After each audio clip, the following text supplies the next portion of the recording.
Patrick Reusse, happy Vikings-Packers week to you, sir. How are you celebrating this week? I'm very good. I was glad to see that the Strip today has a story on this Devante Campbell, who's a former Gopher.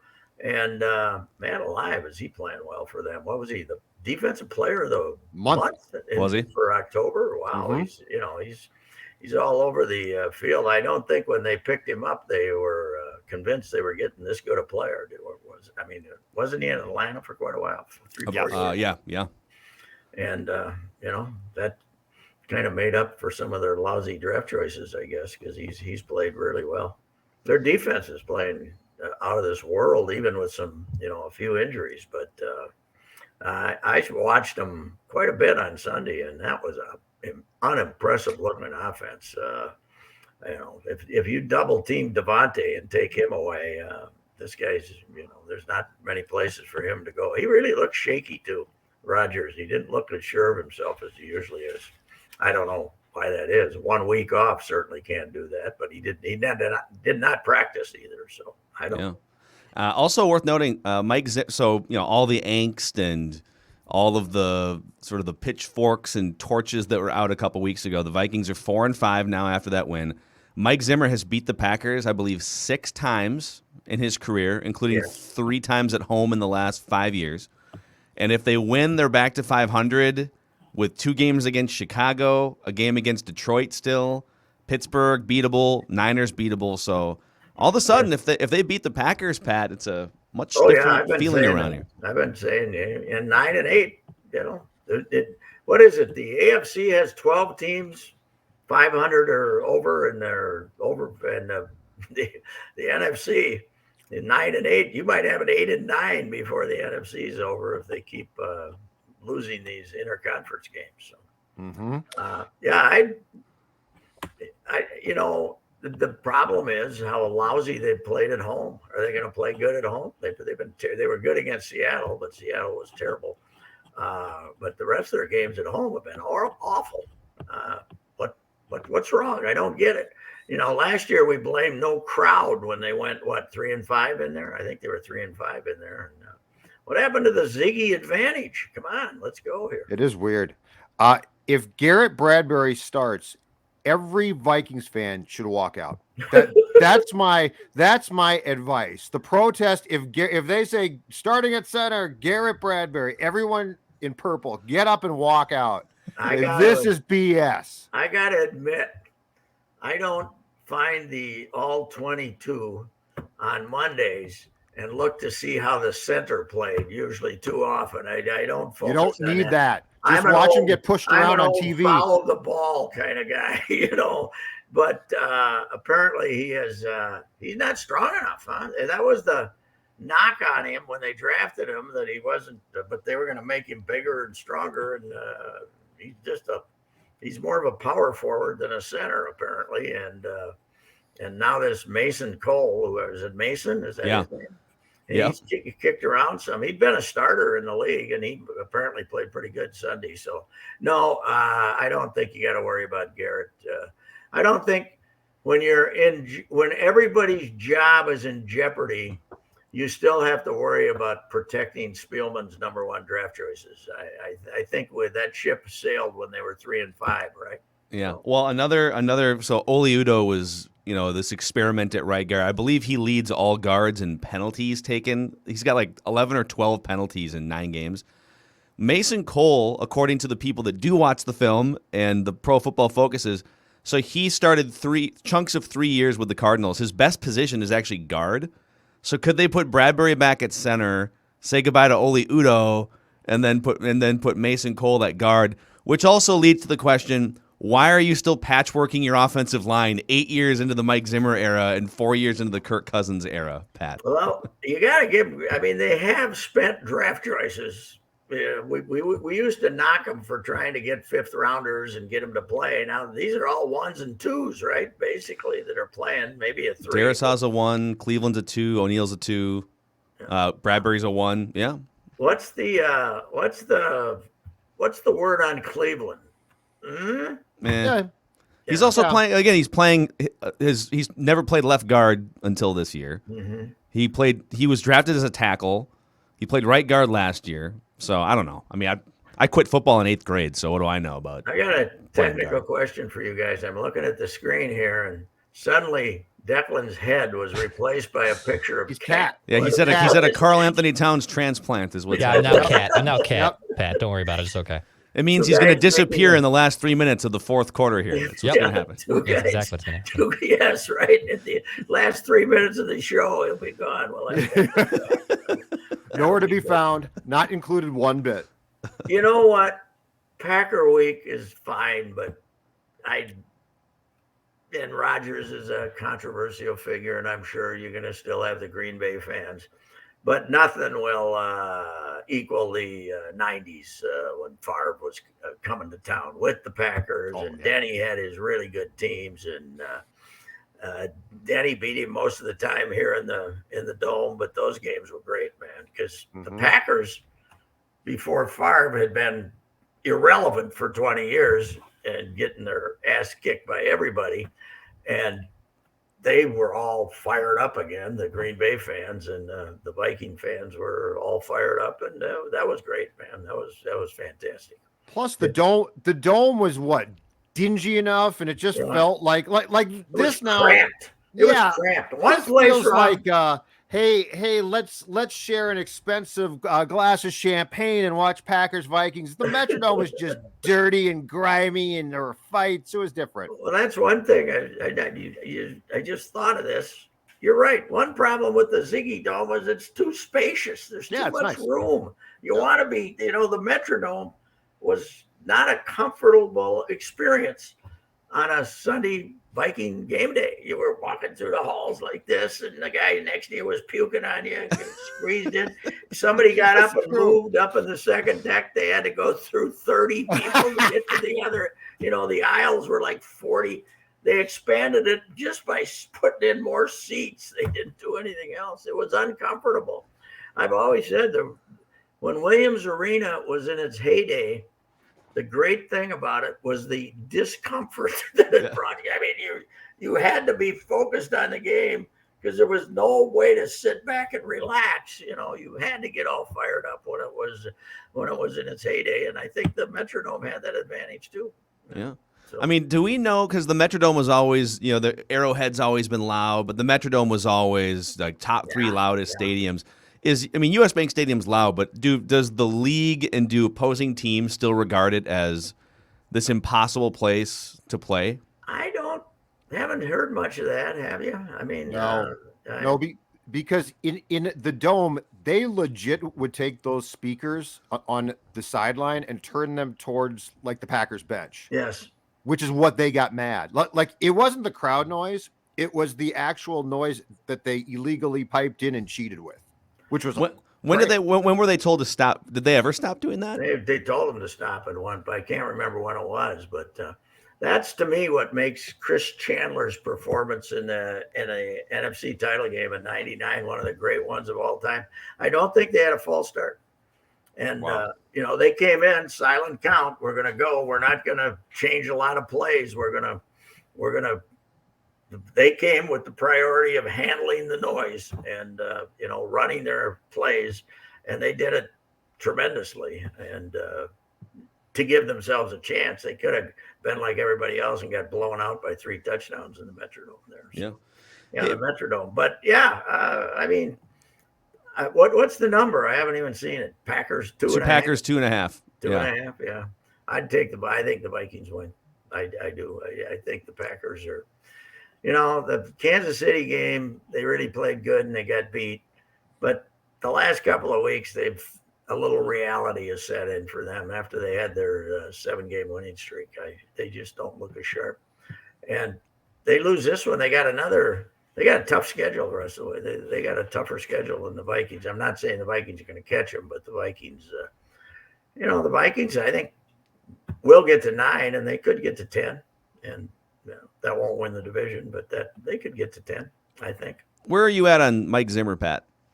I'm all in because I don't want to have him replaced by a 42-year-old nitwit who doesn't say anything and the guy who used to be an assistant at St. Thomas, who we're supposed to get all excited about, Brandon Staley or somebody. I don't want one of those guys. I want a coach. Now, if they go and get some 50-year-old guy who isn't going to schmooze us, then that's fine. But I really think the next coach is one of those young guys, one of those, offensive guru, doesn't say anything. And some of those work out and some of them don't. Our guy, so Pelissero, every year, and he posted this morning on NFL.com, he does a deep dive talking to front offices who are the hot head coaching candidates for this next cycle. And he's got, it's a lot of the names that we've seen out there, Kellen Moore and Byron Leftwich and other names. But then there's a section at the bottom where there's like 20 names, not for this year's hiring cycle, but names to keep an eye on at some point in the future. And he's not just putting this name on because he's putting the name on. He's getting this from presumably people in the NFL. He put PJ Fleck on that list. It wouldn't surprise me. He thinks he's an NFL guy. He played 20 minutes in the league. And, you can sign a 7-year contract extension with the Gophers and walk away with the NFL. That wouldn't surprise me. It would not. That model of a guy, I don't think it, because I don't think we anymore worry about are the pros going to accept all this hogwash? Because if he goes to Arizona, he's not going to be rowing the boat. He's going to talk like a football. Well, there's not enough water in Arizona. Yeah, he's not going to have to sell tickets, right? He's not going to have to give us all this BS that I think he'll just become more of a football coach and less of a salesman. But I think his big problem now would be not his personality; it would be his game management. He can't coach. Yeah. You think he'll run the ball 70% of snaps like he's doing right now? He can't manage a game. He is inept. Like it is. I've seen enough. He is terrible. The game is too much. He would be fired within 5 games because they'd say, you can't manage a game. This is ridiculous. I said last week that when he thinks now the Iowa game surprised me that they were so conservative in scoring situations, because generally when he's been an underdog, they've gone after it a little. It's when they, like the Ohio State game. But when he thinks he's going to win is when, if by being very conservative, he thinks he's going to win, that's usually when he coaches very conservatively. So, but this year, I don't know. He just doesn't like his quarterback, I guess. I don't know what. But he won't bench him. It's the damnedest thing. Yeah, it is. It is.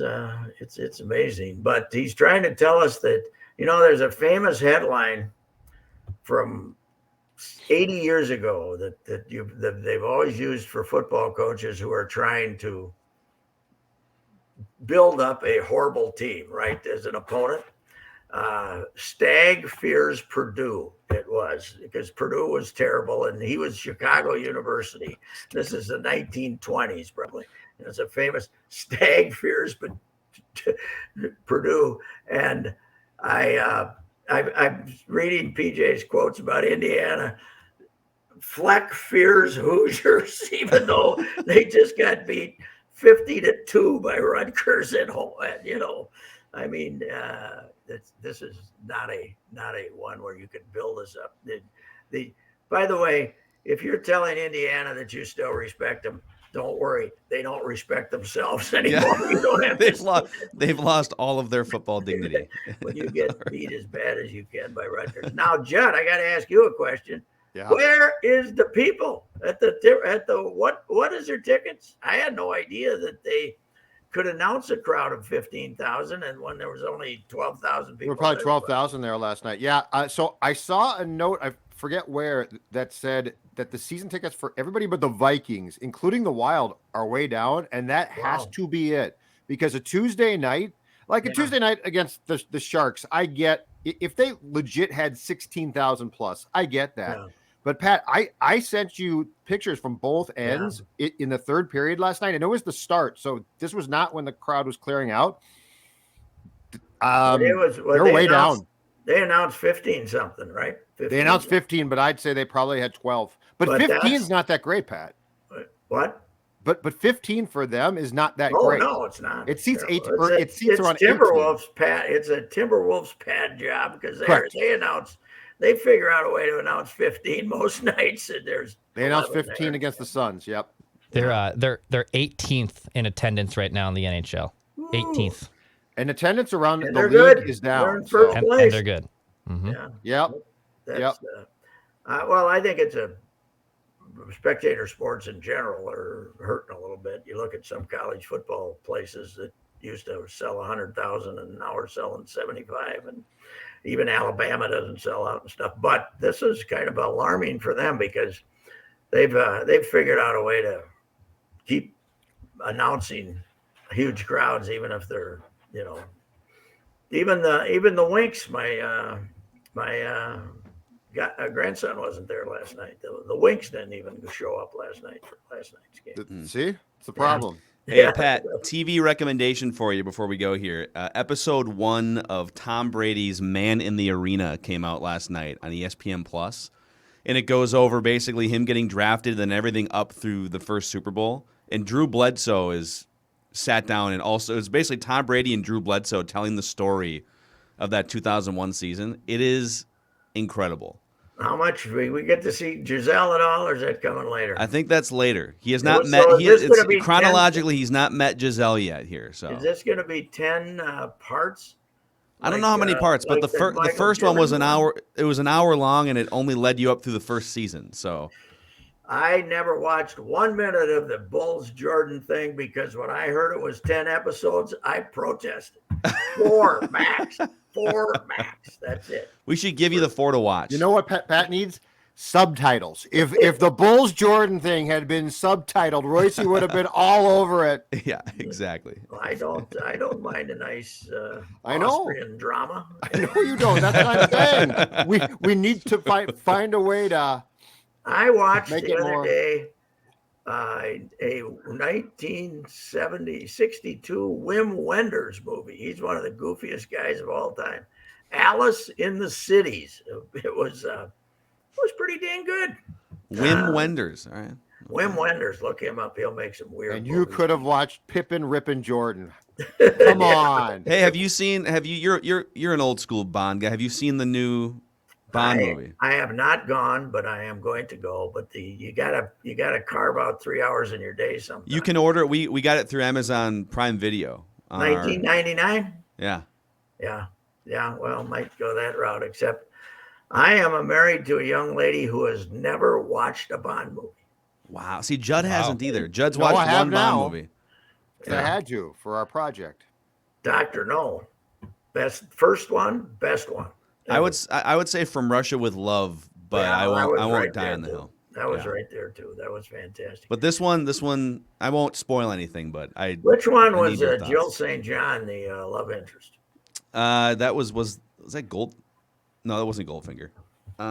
She spiced things up back then. She was. That was Diamonds Are Forever. Yeah, maybe that was it. Yeah, I think so. Spice Yeah, things they're good. up. I like them. Yeah. I like the early ones, and I like most of Daniel Craig. So. Daniel Craig is pretty damn good. He's done now, right? Yes, he is. He definitely is. Yeah, he says he's done. Hey, he might be done. I don't know. Does he perish at the end? We're not going to. I'm not going to tell you. They kill anything. him? I'm not going to tell you anything. That's awesome. Yeah, maybe. Now Judd's gonna watch. I need you to watch. Oh, if he dies, I'll watch it. Well, they killed off Sherlock Holmes too. They threw him off a ravine that was like 700 feet deep, Yeah. and then they brought it. Then that guy brought him back a year later. That's what Judd wants to do to Clint Kubiak. Yeah. Well, I got a lot of people on my list now. All Kaprizov right. last night. Yeah, All a lot right. of people. See you, All right, Reusse. all right. See you guys. See ya. That's Patrick Reusse. All right, rapping with Reusse, Mackie and Judd.